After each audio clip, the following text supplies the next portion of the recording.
1 billion animals. 1 billion animals. That's what the scientists estimate were burned in the recent Australian wildfires. That is 3 for every single US citizen, 3 of them. So think about Russ, a koala. Kim, beautiful bird. Sarah, a wild dog. 3 animals for every citizen of the United States were burned in the Australian wildfires.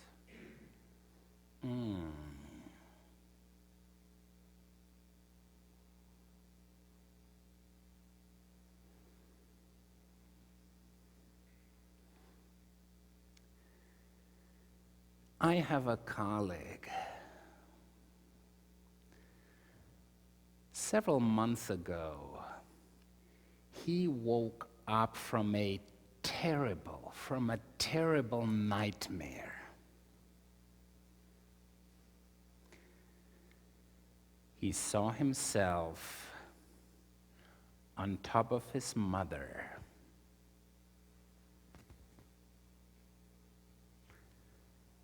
abusing her. He couldn't believe it. So unreal.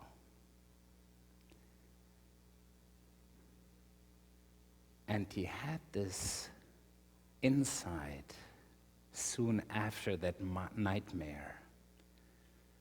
This dream was about Mother Earth, not his personal mother, but it was about Mother Earth. What is he doing to Mother Earth? What are we inflicting on Mother Earth? How do we use it? How do we abuse it?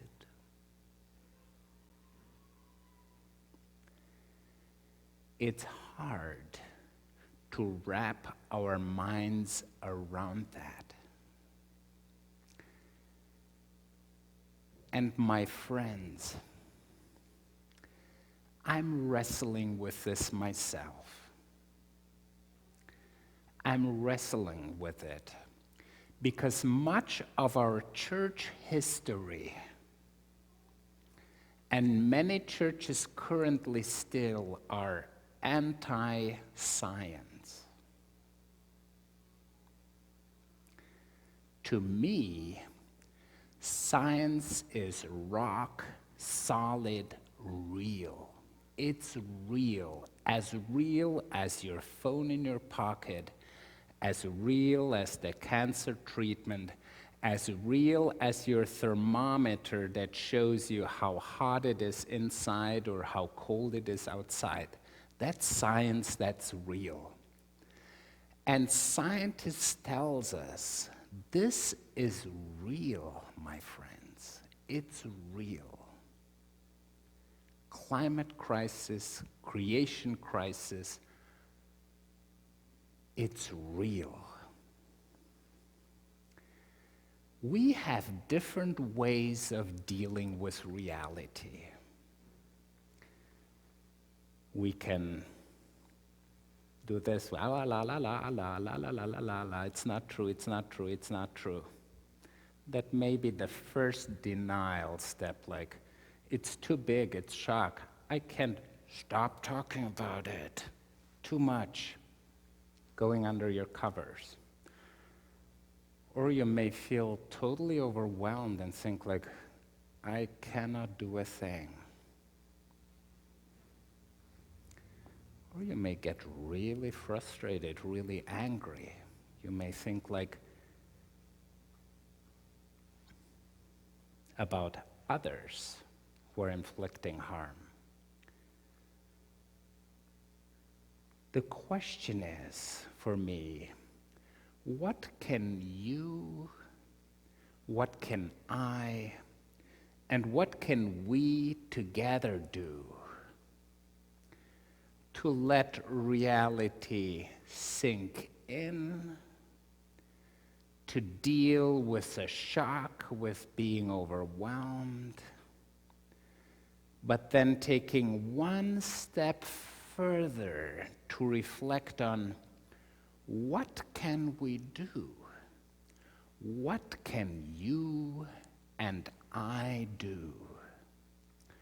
For I deeply believe there is hope, my friends.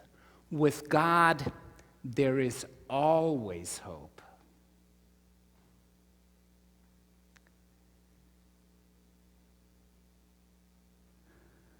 Mohandas or Mahatma Gandhi. The first name, or when you think of Mohandas or Mahatma, is not his first name, but it is a title. It means great soul. And most of his philosophy and of his actions have been inspired by Christian thought too. One of the big things of Gandhi was like,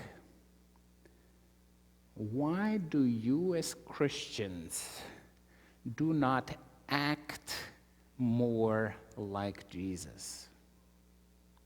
For him, Jesus was that core, that treasure, that value, that guide, that spiritual leader, that prophet. Like, you have this incredible gift of Jesus.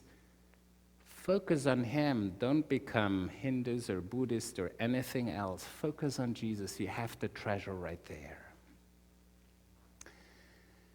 And when it came to one of the most challenging situations for the Indian people during their struggle for independence and liberation, Gandhi said it comes down to Satyagana. That means a soul force. He was called the great soul. A soul force. It takes our souls to be open and to push and to walk in the right direction without any violence whatsoever. But that soul force he described as soul includes two things. It includes truth and love. You cannot do any constructive thing without truth and without love. With truth alone, you can kill people, you can hit them over the head, you can be oppressive, obnoxious, don't accomplish anything. With love only and without truth, you can be all fuzzy-feely in a delirium, like you lose ground, touch, and being rooted in reality. It takes both soul force. It takes truth, reality, what science tells us, and it takes love and compassion and nonviolence, your heart and soul, you leaning in with others and moving step by step in the right direction.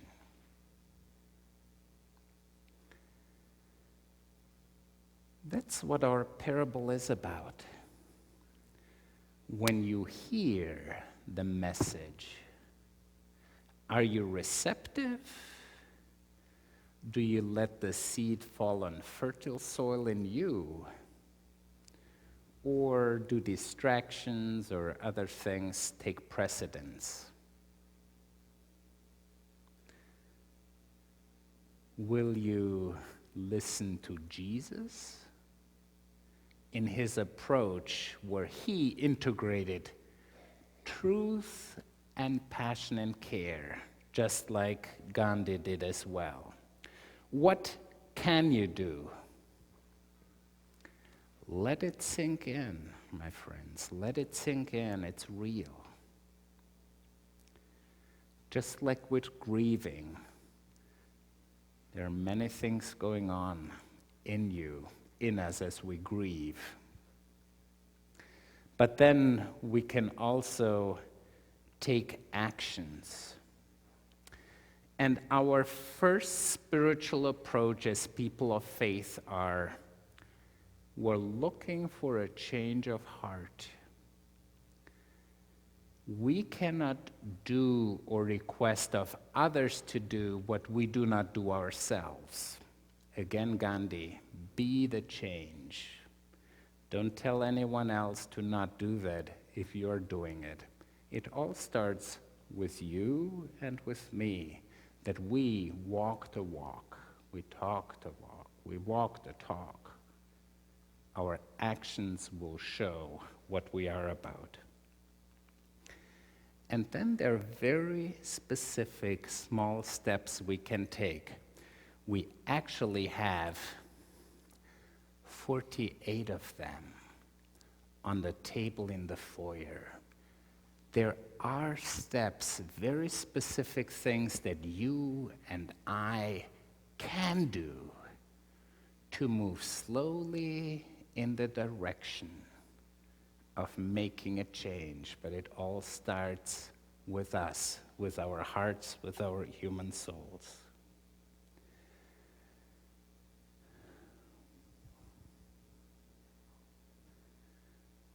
It can sound really depressing. I don't want to hear it. Not real.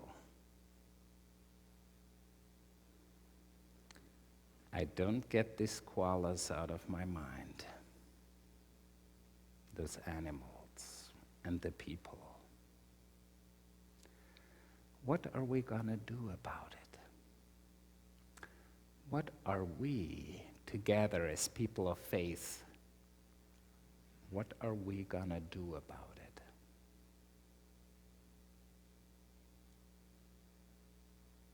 We face reality with hope, my friends.